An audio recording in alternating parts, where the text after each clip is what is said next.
Perezida wa Repubulika abenshi bajyaga bibaza bati ese aramutse apfuye cyangwa se yitabye Imana cyangwa se atari imbere mu gihugu ese yasimburwa nande.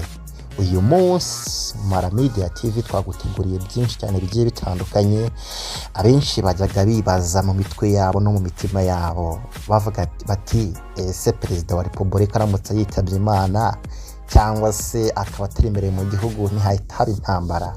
Uyu munsi tera agatebe kuko ngiye kugusubiza icyo kibazo mu buryo bwiza cyane kandi buziguye.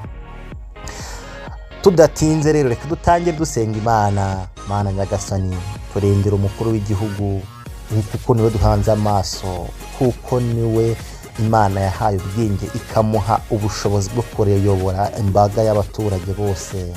Ngiye wumva ndi Zefuri n'itegeka.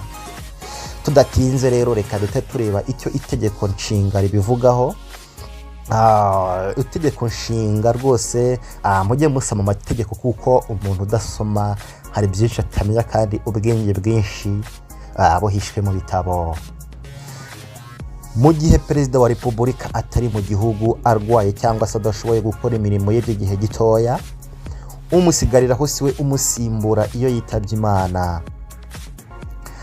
Ushobora guhita wibaza ati ese mu gitabo cy'amategeko cyangwa se mu ngingo y'amategeko y'u Rwanda avuga gute? Reka turebe mu ngingo y'106 mu gika cya 5 n'icya 9 niho hasobanura neza uko bigenda.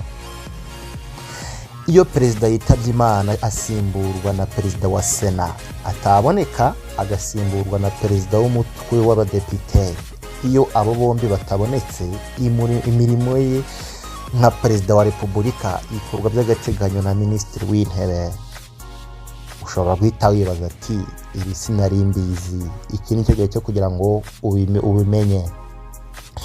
Usimbuye Perezida wa Repubulika uvuga muri iyi ngingo ntashobora gushyiraho abakozi mu mirimo cyangwa se gukoresha itora rya referendum, gutangiza ihindurwa cyangwa se ivugururwa ry'itegeko nshinga, cyangwa se gutanga imbabazi ku baciriwe imanza burundu n'urukiko, cyangwa se gutangiza intambara.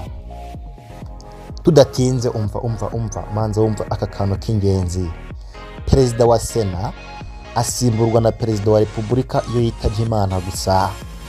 Mu gihe Perezida wa Repubulika atari mu gihugu arwaye cyangwa se adashoboye gukora imirimo ye by'igihe gitoya, imirimo ye asigaranwa na Minisitiri w'Intebe. Minisitiri w'Intebe ni gusigarana imirimo ye.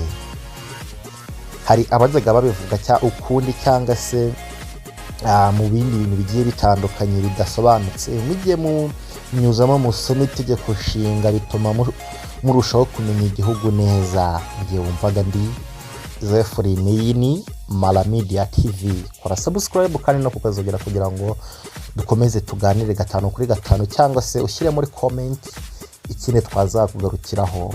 Murakoze cyane, turabakunda cyane.